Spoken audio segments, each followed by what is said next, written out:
Hello and welcome. You're listening to Lore and Legend with your host Rick Scott, bringing you legendary tales inspired by the rich traditions of world folklore and mythology.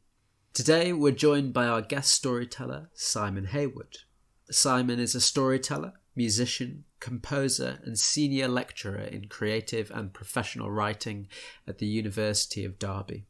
He completed a PhD on contemporary storytelling at Sheffield University's National Centre for English Cultural Tradition in 2001 and has lectured in creative writing at Derby since 1996. His work with Tim Ralphs on the Epic of Gilgamesh was awarded Best Collaboration at the 2012 British Awards for Storytelling Excellence. And he is an author of 2 books of myth and folklore, The Legend of Vortigern and South Yorkshire Folk Tales, both available from the History Press.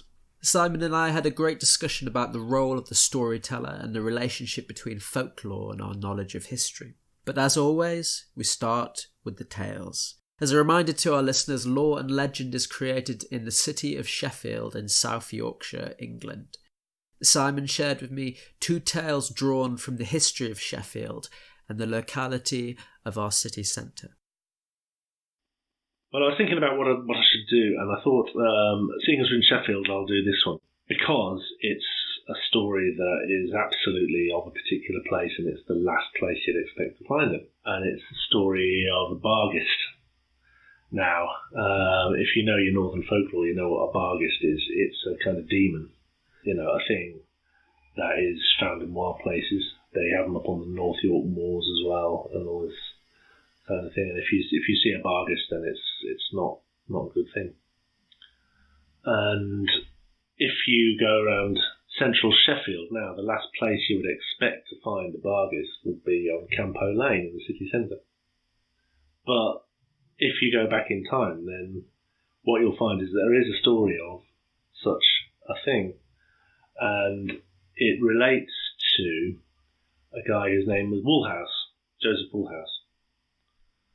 And Joseph Woolhouse was from Sheffield, and he lived around Sheffield.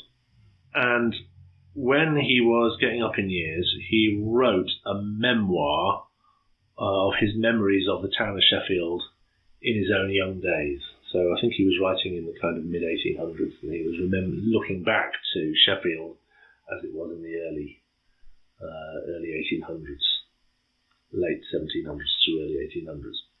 And at that point, Sheffield was a remarkable place, a really remarkable place, for all sorts of reasons which I can't go into now.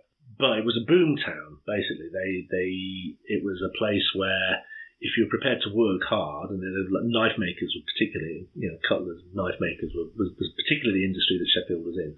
But basically, you were beholden to nobody if you would work and earn your own money. With the result that it was a hotbed of revolution. And in the 1790s, when Napoleon Bonaparte was the general hero of the French Revolution, and fighting his way on behalf of the revolution down Italy and setting Europe at its heels, turning upside down.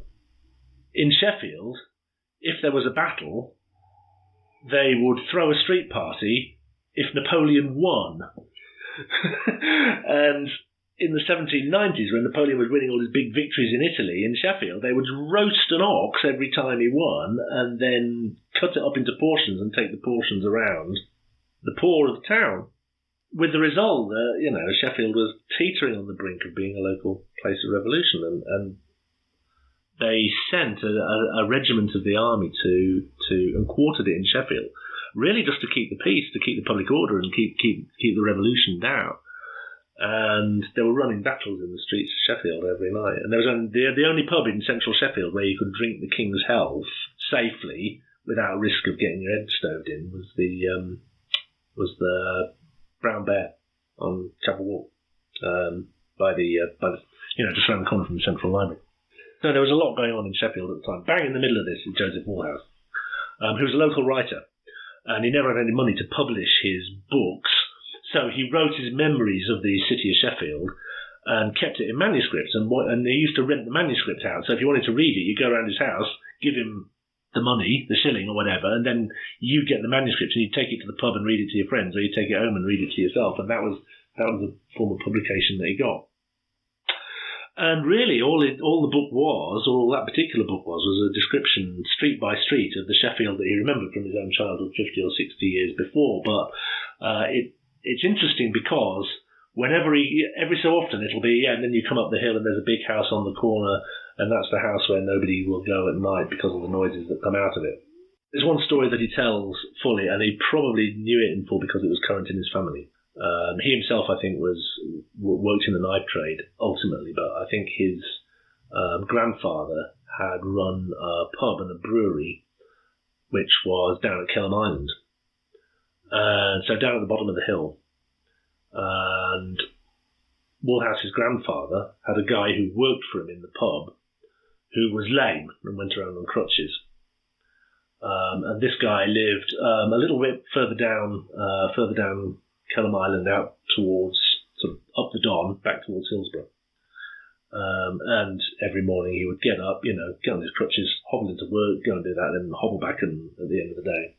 And most of the time he would never go into Sheffield even. He would just go up and down Kelham Island in between his own house and the brewery. But there was one day when he had to go up into Sheffield to do transact some business of some description, I don't quite know what.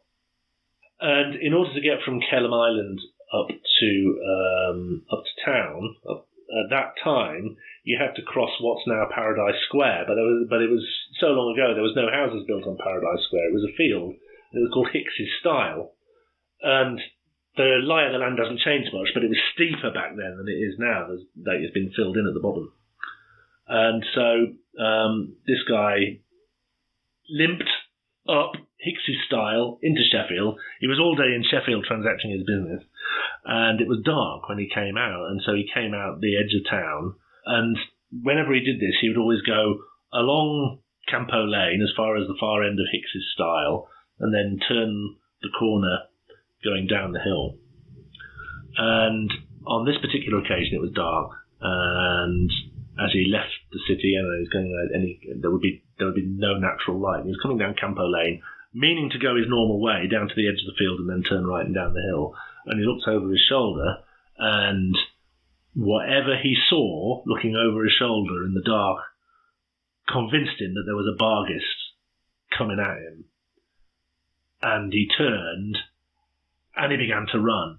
And he realised that he wouldn't be able to get to the other end of Campo Lane before the thing would get him. He'd have to get out of the way. So he hopped over the fence of Hicks's Stile, and he ran crossways through Hicks's Stile, threw himself over the ditch and the field at the bottom, and somehow managed to get all the way back to his own house. And it was thumping and banging on the door. His wife opened the door to meet him. He threw himself in through the door, slammed the door behind, locked and bolted it, and turned and collapsed. And his wife says, what's the matter? He says, you're never going to believe what I've seen. Just coming over Hicks's Stile, he said, I had a Barghest chase me all the way over the stile and back down here. And she says, never mind the Barghest. He said, what's happened to your crutches? And he looked down and he realised he'd got no crutches. He said, I don't know. She said, well, you better go back and fetch them. He says, I must have left them on Hicks's Stile. She says, well, we can't afford another one. He says, if you think I'm going back out there tonight, he says, if they're there lying in the grass, they can lie there till the morning. And so he went to bed, and the next morning he got up in the light and retraced his steps. And he found his crutches lying abandoned in the grass of Hicks's Stile. And it was only when he was stood there in the field with the crutches in his hands that he realised he'd run and walked all the way from Sheffield to his home in Kelham Island and back again without the crutches, and he had had a bit of pain in his feet. So he put the crutches over his shoulder and went down to work to the brewery where Woolhouse's grandfather was employing him. And he says, you'll never guess what's happened to me. He says, what's happened to you? He says, I've been cured of my lameness by a Barghest. And he told them the whole story of how this demon thing had chased him and what had happened. And they were so pleased for him that they shut up shop. They didn't sell any beer. They just broached a barrel and sat there and drunk it all afternoon. And by the time he made it home, he was limping and staggering for an altogether different reason. But from that day onwards to the end of his days, he never needed to use the crutches again. And that story must have gone into the family, because it was Woolhouse. It was the gaffer's grandson was Woolhouse who wrote it in the book and would rent it out for pennies. in the pubs around Sheffield, 50 or 60 years later. And, it's a story, it's a ghost story, a demon story about a haunting in the centre of Sheffield. And that's not the most remarkable thing about it. The most remarkable thing about it is that if you go up Campo Lane now, you see it's all been built up. Paradise Square was built in the 18th century, so you've got all these old, very handsome brick townhouses around this square where the field once stood. And of course the rest of Sheffield has sprung up and built up around it.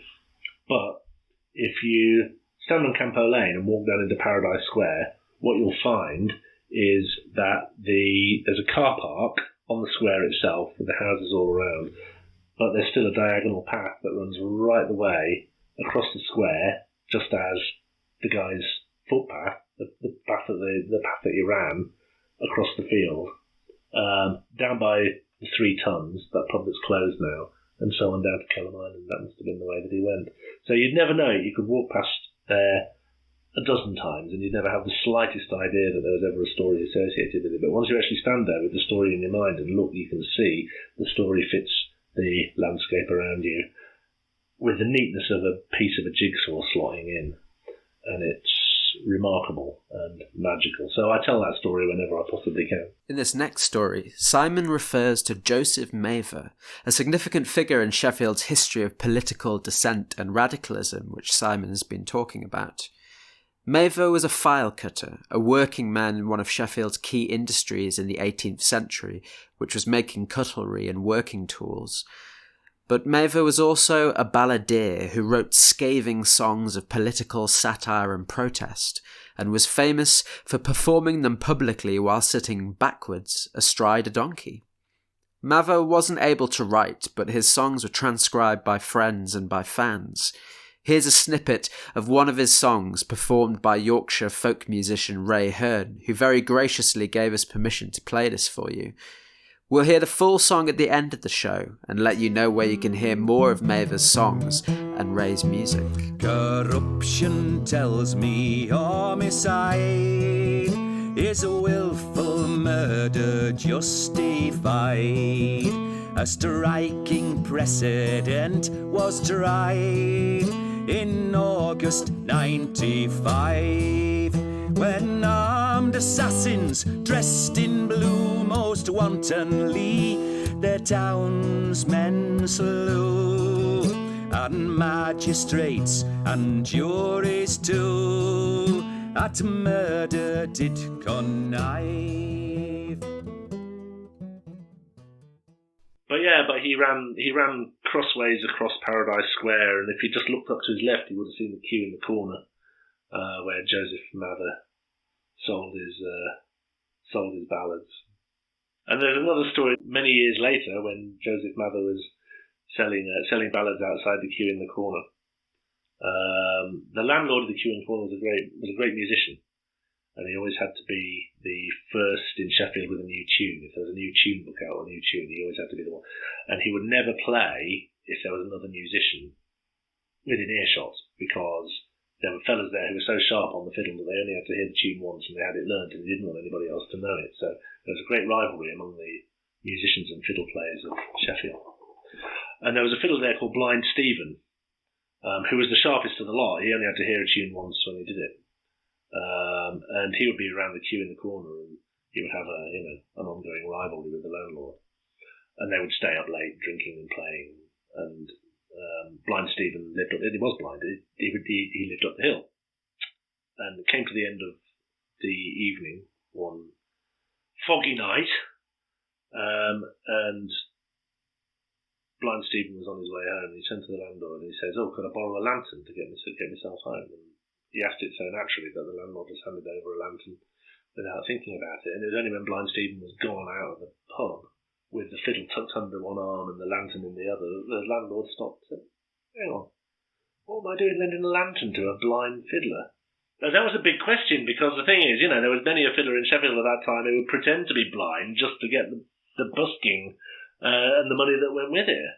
And I thought, well, I've known Blind Stephen for years. He's blind as a baby, wasn't he? I'll have to ask him next time he's in. So the next time he came in, Blind Stephen made his way to the bar and put the lantern on the counter. He says, "There you go, there's your lantern. And he says, and he thanked him, and he said, listen, I have a question to ask you. And Blind Stephen said, ask away. He said, why does a blind man want a lantern to light his way home? And Blind Stephen said, well, it was a very foggy night, and the streets were very narrow, and the cobbles were very uneven. And the landlord said, yes, but you would be able to see by the lantern. And Blind Stephen, it wasn't me I wanted to see. I wanted the others to see me coming so they wouldn't jostle my fiddle out of my arms and smash it on the cobbles. So the landlord had to let him get away with that one.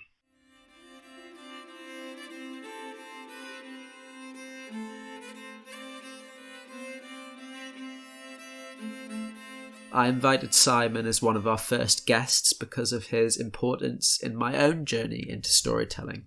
It was through attending a seminar about adapting Irish myth from literary manuscripts run by Simon that I first got a glimpse into the whole world of contemporary folk storytelling, launching me towards the Story Forge Club and the British storytelling festivals that meet every summer.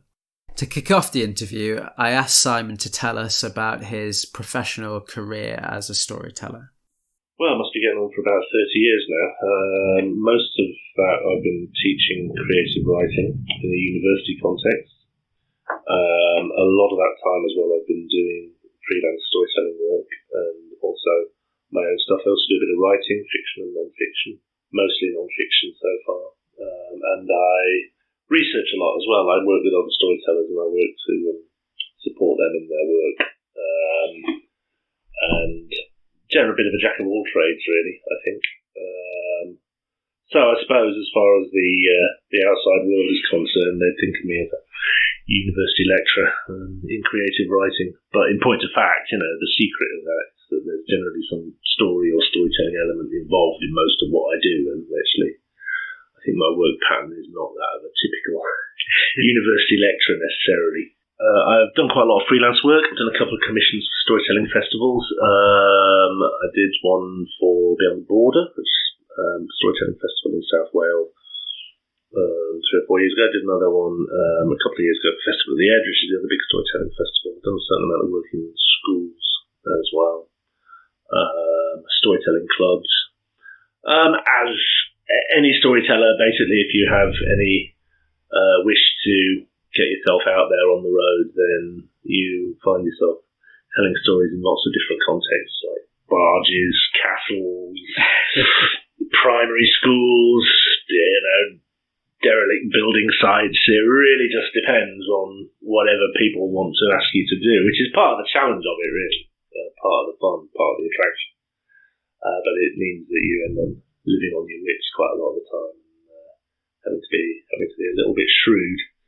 So as a choice of life, it rewards the personality type, which is good at shrewdness, flexible, versatile, quick-witted, I think. I asked Simon to go into a bit more detail about how he first came to storytelling and whether he was already an academic when he started to perform. No, I wasn't. I was mainly a folk music enthusiast. In my teens, I started going to the local folk club in the little town where I grew up. And as a result of that, I ended up going to folk festivals. So mainly I used to play in bands when I was in my teens and early 20s. And as a result of that, I pretty much got dragged along to some storytelling sessions. Because I don't know if it happens still nowadays, but Sidmouth Festival is one of the big folk music festivals that happens in Britain. 30 years ago, they used to have regular storytelling sessions at a pub called The Volunteer, which was like a small venue sort of on the edge of town. It was an add-on to the programme, really. Most of the programme of the festival was devoted to music and dance. I got dragged along to some storytelling event. I didn't really get dragged along, but I was a bit dismissive of the whole thing. But my friends, one of whom is now a novelist, she's called Sarah Dunnicky. She's got a book called The Companions out. So quick plug for that on behalf of Sarah, because I owe her. She and another friend of mine called Ian Fairweather, who were hanging around at the time, they would go along to the storytelling session. And in the end, I went along, really just to catch the last 10 minutes and then to go on to the Chippy and then head on to a concert. And I walked into this pub garden where there was a guy called Chris, who I didn't know at all. halfway through this great, long, involved Irish wonder tale that went off down side alleys or something. He was about halfway through it by the time I got there, and I sat there for 15, 20 minutes and listening to him. I was instantly rooted to the spot. And I found out since then that a lot of people had a very similar experience, really. They didn't really know what storytelling was. But once they saw it done, they had this moment of wow. And I had that wow moment there at that point. And really sort of took it from there, and have been stumbling from one thing to another ever since.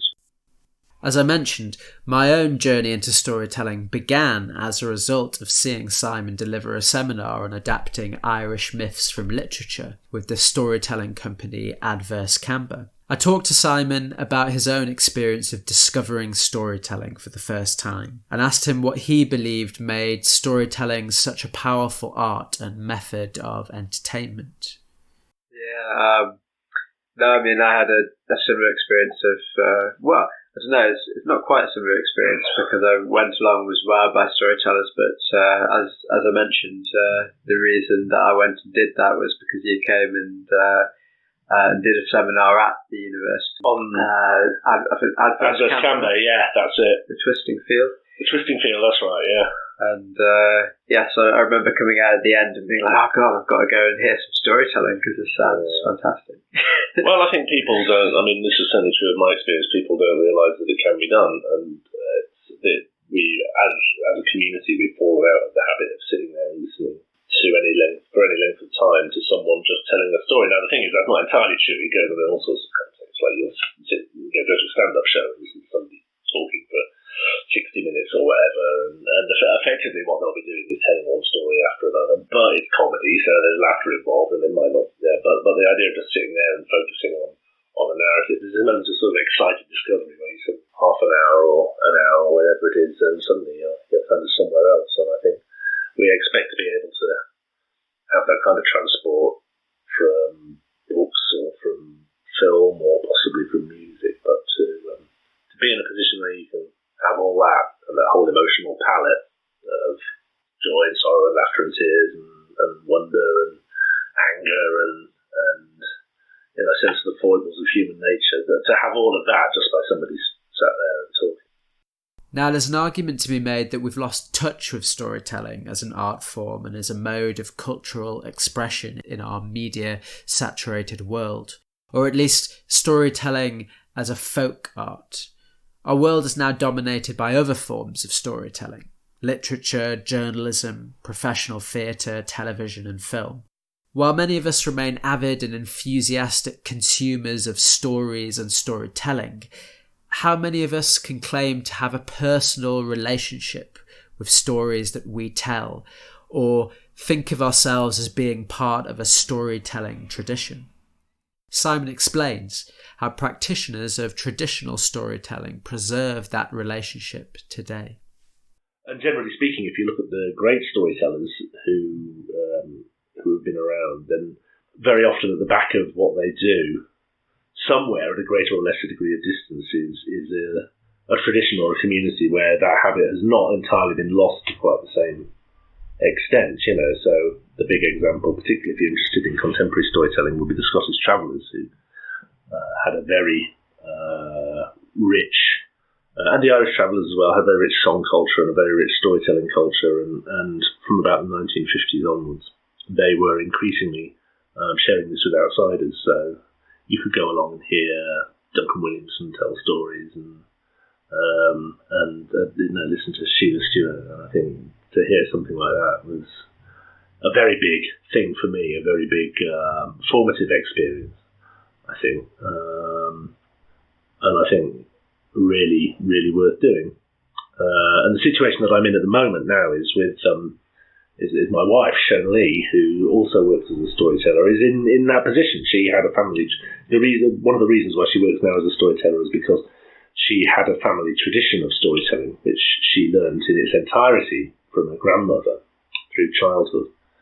And this was one of those traditions. It was based in Northern Europe, and it was Jewish in terms of its cultural background. And there was hundreds and hundreds of stories of this hero and that hero, and this heroine and that heroine, And once she gets started, she can just keep going for hours without drawing breath, So increasingly what I do nowadays is less of my own stuff and more of recording her stuff and trying to keep that family tradition going, because as far as we're aware, she's the only one doing it. There may be other people out there who have similar kind of things, but we haven't found them yet. So a big part of the interest for me nowadays is supporting Shanley in keeping her family tradition alive, getting it documented, and she has students that she teaches aspects of it too, so I do a bit of that as well. And that really is kind of off the scale. I would have, her grandmother never wrote a single story down, but still probably had, well, that's difficult to know if it's not written down, but probably knew several thousand stories. That, I think, is an unusually large amount of memory to hold. Certainly from my point of view, but if you look at oral cultures where storytelling is still very much a fixture, feats of memory of that size are not particularly unusual. But it's all very sensitive to context. There's a really interesting book written on Finnish storytelling in Finland. There are a number of traditions which are still, I think they're still, I don't know if they're still fully functional, but they were running until pretty recently, and there was certainly research being done on people who had learned the stories in childhood and were still around in the 60s. And there was a scholar who would go and knock on doors and find people who were telling these stories, and they may not have heard the stories in childhood and then just never have thought about them for 50 or 60 years, then sat down and as soon as somebody was there saying, "Oh, tell me some of these stories," then they would go, "Oh, this is one that my grandmother knew," and then suddenly the floodgates would open and you'd have hundreds and hundreds and hundreds of lines of poetry and charms and all these kinds of things, which lay latent in the memory for the most of their lifetimes. So memory is a remarkable thing, and I think if you grow up in a culture where the expectation is that you'll make full use of your memory, then you can retain an enormous amount of information. But we tend not to rely on it. We just make notes and rely on text, and you don't realise the capacity that you do have. I put it to Simon that traditional storytelling is so low in the popular consciousness that most are not even aware of the depth and breadth of material that is available to us as recorded and written down. The huge collections of folk tales, myths and legends beyond those of the Brothers Grimm fairy tales, the literary works of Hans Andersen and the famous adaptations of Disney, and that even fewer would be aware of and conceive of storytelling as a living tradition passed from person to person that still survives today in many contexts and cultures. It is still a living tradition. Depending on what you mean by living tradition. I think, the storytelling tradition is always being declared dead, and then suddenly being found to be alive somewhere where you least expected it. And I've had several experiences of that. In fact, seeing as here we are in Sheffield, I've had one of them in Sheffield. I found a story or an old legend in a book, or there was a theory anyway, historical theory. There was a battle in the Dark Ages. And there's a theory that it took place in what is now the corner in Tinsley Wood, on the corner of the golf course by Sheffield Parkway. I was writing a book on South Yorkshire folk tales. At one point we were organising story walks, so I organised a story walk, got the train to Sheffield, and then got the bus from Sheffield out through Darnall to Meadow Hall, so we could walk over towards Tinsley Wood and tell this story in situ. And so I was sat there on the bus with half a dozen friends, thinking I was this terrible mystical person for having come up with all this stuff. And I was halfway through telling the story on the bus, and the guy got on the bus with his shopping, and he already knew the story, and he overheard it. And he joined in and finished the story off for me. But the thing he couldn't remember the name of the king, so he waited until they got the bus to the next stop, and then someone else, but then one of his mates got on, and the two of them were sat there at the front saying, "What was the name of that king?"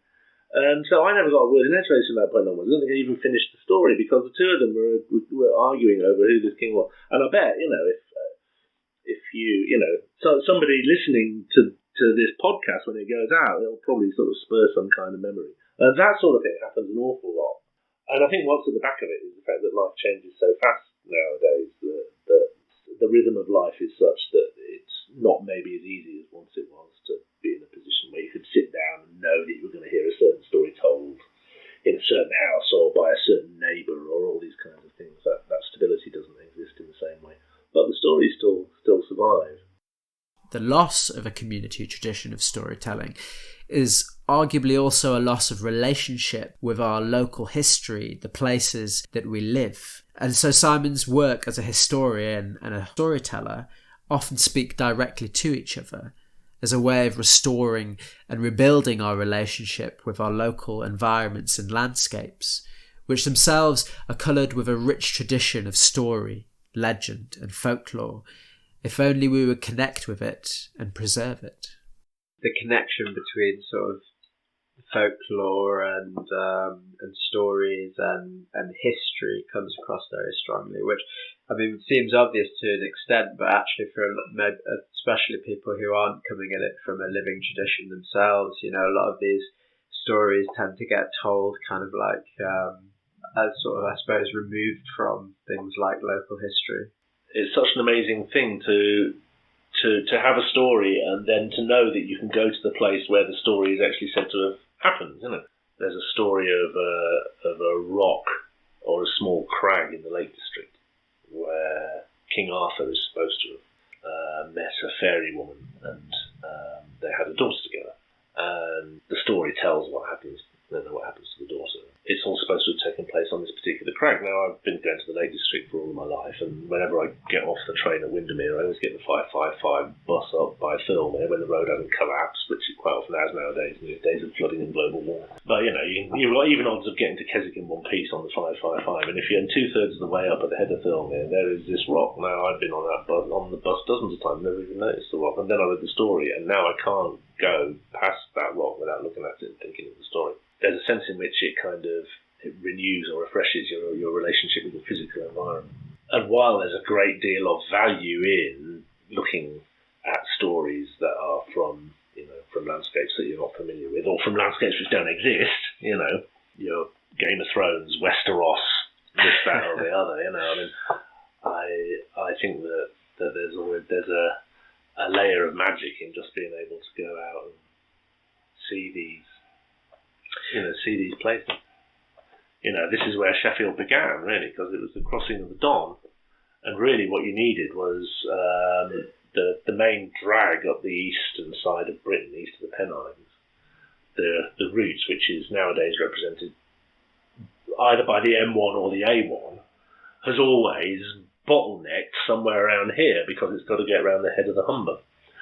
So there's been a political borderline between tribes and kingdoms running along the Don Valley since prehistory, and we now think of it as the border between Yorkshire and Derbyshire. But one time it would have been more or less the same border. It would have been the border between the kingdom of the Brigantes and the kingdom of Coritano, and all this kind of thing. Then Winkerbank was basically built, probably. Well, I'm not an archaeologist. So I'm more interested in the story than the sober history, but my understanding is that Winkerbank was built really as a sort of Celtic fortress to watch the crossing, the point where that road crosses the Don, and of course it was built there. The Romans built Templeborough Fort for the same reason. And you wouldn't necessarily know this, but if you do go up to Winkerbank now and look out, then you can find out, and it's the sort of thing that you wouldn't even notice unless you were looking for it. But you can see it has got an absolutely beautiful view. Nothing can come up Tinsley Viaducts without being seen from miles off from the top of Winkerbank. It's beautifully sited to have a nice sight line down the south, and of course, it would have been in case there was a Roman legion coming up that way. There's a lot of that, and that I think is, if you think in terms of the Brothers Grimm, and if you think in terms of Hans Christian Andersen, then those are like the tip of the iceberg. But one thing I've constantly found is that if you do a little bit of digging and a little bit of listening, then you'd be surprised at how much stuff is lying hidden there in plain view, in a sense. And it's not hidden necessarily always in the sense that people don't want it to be known. It's hidden there because, in a sense, people have taken it for granted or stopped caring about it, And I think part of the charm of the work is to find this stuff and just be like a fanboy around it, It's like I think that there's a layer of magic in just being able to go out and see these places. Stories that we're doing in the podcast is the Laidley Worm of Spindleston Heugh. Oh yeah. And that is it's up in my neck of the woods, but I've never been there before. And having done the tale now, I'm very eager to get up there and see the bridle rock where Sir Wind apparently threw his bridle across before going down to confront the Laidley Worm. Oh, really? Yeah, you see, that's slightly out of my area. I did a book on South Yorkshire, and I've never really sort of made it that far north, so I could probably tell you one or two, but I really know more than that. But again, it's only scratching the surface. But the Laidley Worm is one of the ones that ends up in the books quite a lot. We talked about the act of interpreting, how bringing stories up out of the past sometimes removes them from their context, and how we as storytellers have to be sensitive to that, to try and reconstruct that understanding, or at least acknowledge it. There's always the risk of treating folk and storytelling material with condescension, and because we lack understanding of the time and the place and the people who told them. I've spent quite a lot of time reworking some of the Elf Knight ballads into a story. Oh, good, which I'm quite proud of. So doing Lady Isabel. I've mixed it up a little bit with, do you know the Black Bull of Norroway? Yeah. Because when I first got into storytelling, I didn't know a lot of the background. That story really confused me, because you don't realise that these castles that she's going to and the people that she meets are probably supposed to be fairies, or that apparently like other stories make clear that the bull she goes with is actually the husband that turns up later, and all these kind of things. Well, I mean, this is the thing is that a lot of the time. I mean, the other thing that is tantalising and maddening and humbling in a sense about the whole thing is the fact that a lot of the time when you do take these stories, particularly when you find them in books, then they've been garbled, and they've often been garbled because they've been collected or written down by outsiders, by scholars who didn't really fully understand what they were dealing with, and they very often don't spell out, things like the fact that the bull is the husband or the husband is the bull.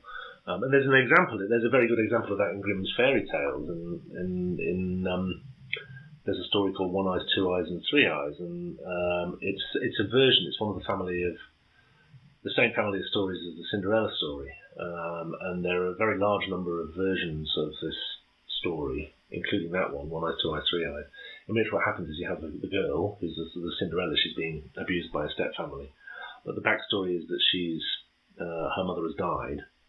And that's the cause of the trouble. She has nobody to look out for her, so she's being treated as a servant by the stepfamily. And one of the things that she has to do is go down and herd the cattle. And what happens is one of the, she'll have a little calf or a little sheep of the herd that she adopts as a kind of pet. Really, as a way of having some kind of company or affection, and she has this pet which she pours all her love and affection into, and of course she's hungry because they're not giving her enough to eat, and then one day the little calf will turn around and say, put your hand in my ear and see what you find. So she puts her hand in the ear and pulls out a tablecloth, and the tablecloth unfolds, and there on the tablecloth is all this food and drink. And the calf says, there you go, eat and drink your fill, and put the tablecloth back when you're finished. So she eats and drinks the fill, folds up the tablecloth, puts it back in the calf ear, and goes on. And of course the family notice that she's not hungry anymore, and then they start spying on her to try and work out where she's getting all the food from. Now there's wonderful things about that story, but I think one of the things that a lot of written versions of the story don't spell out, and possibly that's because it didn't need to be spelled out for the original audience. They'll be able to put two and two together in a way that you and I can't, because we're not part of the gang in the same way. But the implication is absolutely that what the calf is the mother who has returned to watch over her daughter, and the subtext running underneath the story is that love is stronger than death. Particularly, the love of a mother is stronger than death. And you can see, of course, when life was uncertain, and that would have been a very powerful message to a lot of people who were in that situation back then. And the thing about that, sorry, I've just got to finish this one off. But we did that, and we read this theory in the book, and we went around talking about it. Thought we were terribly clever, and then one day we stopped and asked ourselves, well, what ear? Whose idea was it that food and drink will be stored in a cow's ear? It's the last place you'd expect to find it. And so we didn't know about that. That was a strange bit of symbolism that we thought was a bit odd. And then we had a friend who had a first child, who was a son, and he was lovely, and we kind of used to hang around with them. And when he was about 1, we wanted to take him a present. So we got him an inflatable dragon, right? Okay, and the thing is, you got the hold of this thing. It was about the size of a medium-sized dog, and it was a dragon, and you inflated it with a bike pump. And once it was there, if you were a toddler, you could sit on it and rock back and forth. And this is what we did. So we got hold of this dragon, and we unveiled it with great ceremony and inflated it with the bike pump and presented it to him, and he was absolutely delighted with it.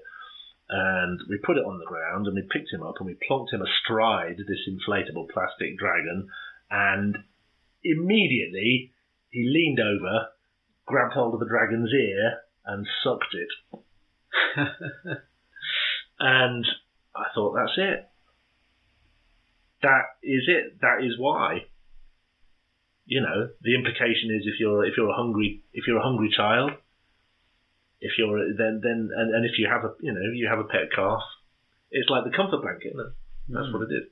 Now, do we know that for a fact? No, we don't. It's pure guesswork. But I think a lot of the times, looking through these stories, they don't spell things out, because they do. This is what I said. It's about shrewdness. They leave. They demand an intelligence from the listener to actually fill in the gaps and leave things out themselves. They're not very forgiving and not very full of explanation. They're not in any particular hurry to give themselves away. And I suppose transmission and being transposed out of context, because it's interesting that example is really interesting, because one of the other unexplained things about the Black Bull of Norway is the same thing happens. Yeah. The daughter's riding on the bull, and the bull says, "Oh, take some food out of my ear." Yeah. And I had put that into my version of Lady Isabel as well, and so it was too long, so I had to cut a lot of it out. And one of the things that Seb said to me when he listened to it, "What's that stuff coming out of the ear?" So I don't think anybody's going to get that. Yeah. Well, no, you wouldn't, would you? Because the thing is, it's all in the context. Everything comes out of the context, and the thing you have to bear in mind is that when these stories were originally told, they were told in the context between people who knew what the context was, and they could pick up the references, pick up the hints. And the process of bringing them to a wider audience involves taking them out of that context, and it seems to be the case that a lot of the sophistication of them is lost in transmission. Of course, what we have to do at our end of it is try and reinvest them with some kind of meaning that is, and it's, to this we go to academic theory. We can go to our sort of Jungian theory and look at archetypes and all that kind of thing, and essentially what we're sort of doing is constructing an interpretation for these stories, which is an entirely valid thing to do. And there's no reason on earth why you can't actually do that. But again, I think it's a question of awareness, and I think part of the fascination of it is trying to guess at some of that missing context. Because the people who thought of these things were not fools. They were not fools, and they produced these extraordinary works of art in the least forgiving of circumstances, with no resources whatsoever. If you were Michelangelo painting the Sistine Chapel, at least somebody would get you some paint, and pay for your time to sit there on a trolley painting away. But to tell a wonder tale like the Black Bull of Norroway, you wouldn't have the resources at your disposal. So what you have is your imagination, and that's what people use. And I think they are the extraordinary quality of these stories is how much those artists, whose names we will generally never know, how much they did with so little. And often also how little credit they got for it. When they were written down and put in books, the people writing down the books never even thought to take down their names half the time. And if they took a name, then they took no more than that. Yeah. So it's there's a secret life to it all, I think. And the older I get and the more involvement I have in it, the more that becomes the core of my fascination. Because I have, working with Shona Lee, I in a sense get to overhear her. She has some sense of what's going on within the family tradition for her, and it enables me to think, well, if she's got that going on in her tradition, then maybe there was something similar or something comparable going on into all the other traditions. They're like riddles. I mean, they are like riddles. And I suppose the danger is that, as you say, these are great works of imagination that have been sort of very awkwardly transmitted to Sometimes us. they have, yeah. Yeah, and you can look at it and feel like, oh well, this is just nonsense, and perhaps make the mistake of thinking that the people who were telling them were unsophisticated. Well, yeah, I mean that mistake was made by the people who were writing them down very often. They expected to find unsophisticated, unmediated, peasant, primitive art, and because that's what they expected to find, that's what they did find in point of fact. And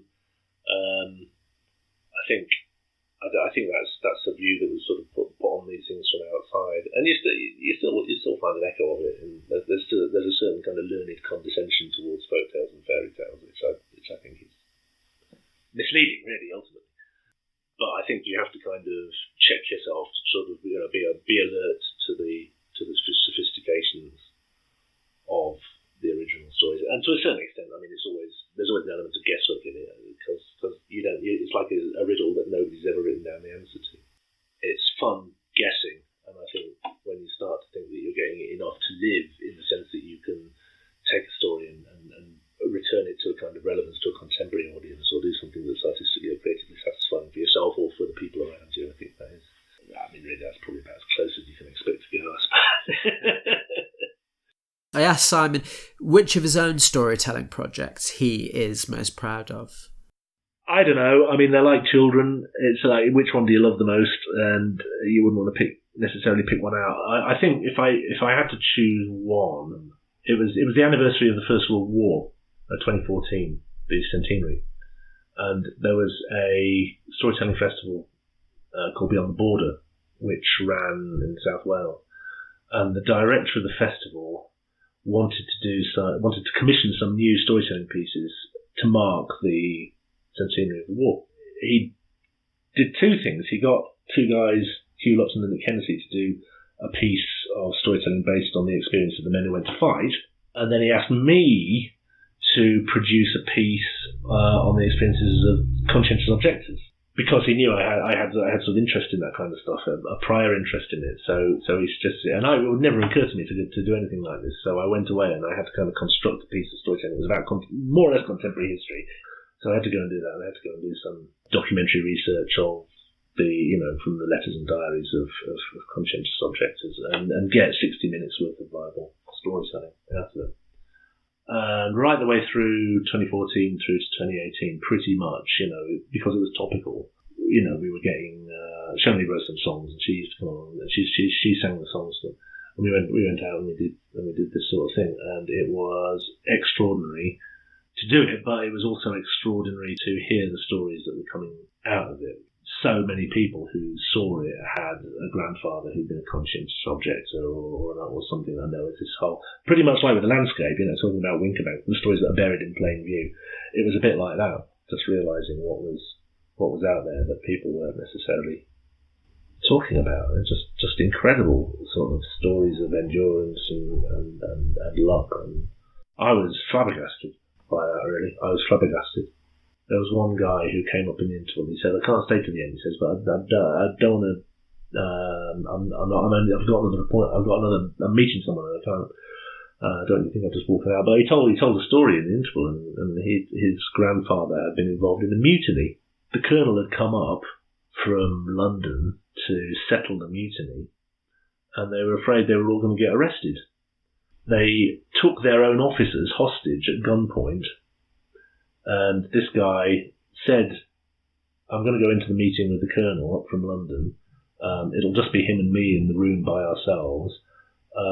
If I'm not out in 20 minutes, start shooting." And then he went into the meeting with the colonel and sat down and said, "We've got 20 minutes. If I'm not out there by 20 minutes, they're going to start shooting the officers." And so the colonel said, "What do you want?" And he said, "I want three things. I want a demob date. We want to know the date by which we're going to be out of the army. Don't want to get sent to Russia to fight the communists. Don't want to get sent to Ireland to fight the nationalists. We want to go home. We fought your war, and that's an end to it. Secondly, I want your word there's going to be no reprisals for anything that's taken place today. And thirdly, we want to be able to keep our firearms until we're actually discharged from the army." And the colonel said, "Okay, you can have all those things," and they got them. And he walked out to the meeting with the colonel and said, "Relax, it's all sorted." And it was all sorted. And this was just, this, and the only thing there was the story which had gone down in the family, and also is the fellas who'd done it had presented him with a silver bowl, which was still in the family. There were several stories like that, things which never make the headlines. Finally, I finish by asking Simon what it is that he believes is the true value and power of storytelling. Well, it's human, isn't it? It humanises. If it does one thing, and I think storytelling does one of it does millions of things, I think. But I think one major thing that it does or can do is it humanises an inhuman environment. And if you're in a situation where you are at risk of dehumanisation, either through your own errors of judgment or because there is some external force weighing in on you, I think storytelling can reawaken the human within you. But there's I can't remember the title of it, but there's a film about some guys who escaped from a labour camp in Soviet times. And there's one bit in the movie where there's all these hard-bitten, Russian criminals all sat around, and there's this guy talking, and he's like all scars, and you just thought, what on earth are they talking about? And it's all in Russian with subtitles, and then this guy is like muttering away, thinking they must be planning an escape or preparing to battle or brewing some illicit vodka or something like that.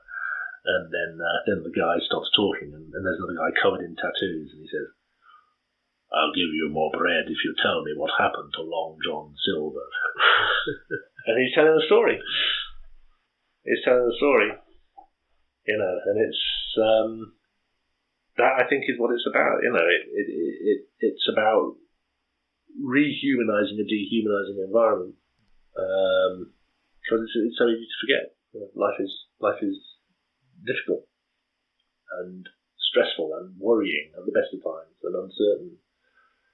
And I think there are many bad uses to which you can put a story, but there are many good uses as well. And one of them is, I think, to actually kind of maintain a grip on your own humanity.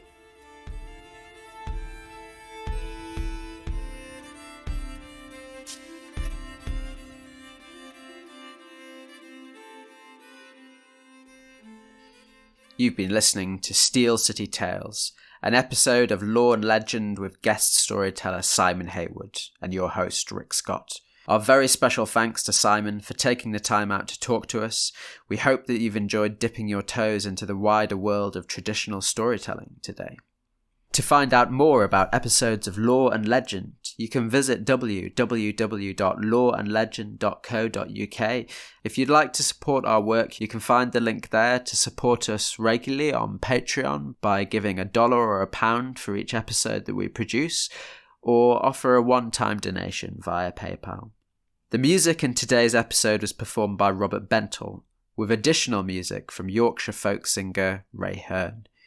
You can find out more about the 18th century balladeer Joseph Mather by visiting the accompanying blog post for this episode at loreandlegend.co.uk. And you can hear more of Ray Hearne's music on his website at rayhearne.co.uk. That link is also on the episode blog post. We leave you with Ray's full performance of Joseph Mather's protest ballad, The Norfolk Street Riots. On August the 4th, 1795, a group of soldiers gathered in Norfolk Street in the city of Sheffield, refusing to march for their commander in a dispute over wages long withheld. They were joined by many supporters from the city at a time when food prices were punishingly high. The commander of the local law enforcement, Colonel Robert Althorpe, first read them the Riot Act and then attacked the crowd of civilians with his sabre.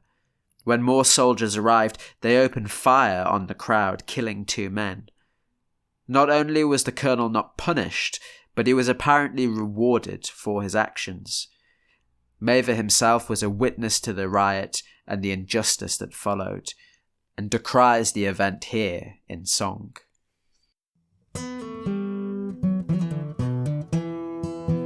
Corruption tells me homicide is a willful murder justified.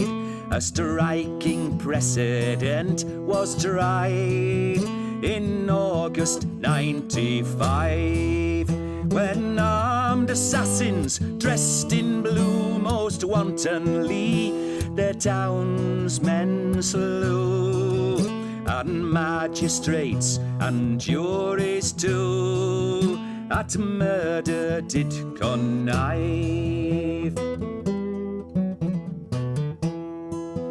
I saw the tragic scene commence, a madman drunk without offence drew out his sword in false pretense and wounded some more wise. Defenceless boys he chased about, the timid cried, the bold did shout, which brought the curious, no doubt, to see what meant the noise. The gazing crowd stagnated stood to see a wretch that should no good, insatiate thirst for human blood, like one sent from beneath. This gave me well to understand a sword put in a madman's hand, especially a villain grand, must terminate in death. 'Twas manifest in the event that what the bloody tyrant meant was murder without precedent, though by injustice screened. The current may a column swell, designing men may falsehoods tell. Not all the powers of earth and hell can justify that fiend. This armed banditti filled with spleen, at his command like bloodhounds keen, in fine to crown the horrid scene, a shower of bullets fired. The consequence was deep distress, more widows and more fatherless. The devil blushed and did confess 'twas more than he required. Corruption cried for this exploit, his worship shall be made a knight. I hold his conduct just and right, and think him all divine. Oppression need not fear alarms, since tyranny has got such swarms of gallant heroes bearing arms to butcher grunting swine. The stones besmeared with blood and brains was the result of Robin's pains. Surviving friends wept o'er the stains when dying victims bled, as Abel's blood aloud did call to him whose power created all. Eternal vengeance sure must fall upon his guilty head. Ye wanton coxcombs, fops and fools, aristocratic dupes and tools, subject yourselves to better rules and cast away that badge. Remember, on a future day, corruption must be done away. Then what will you presume to say when truth shall be your joy?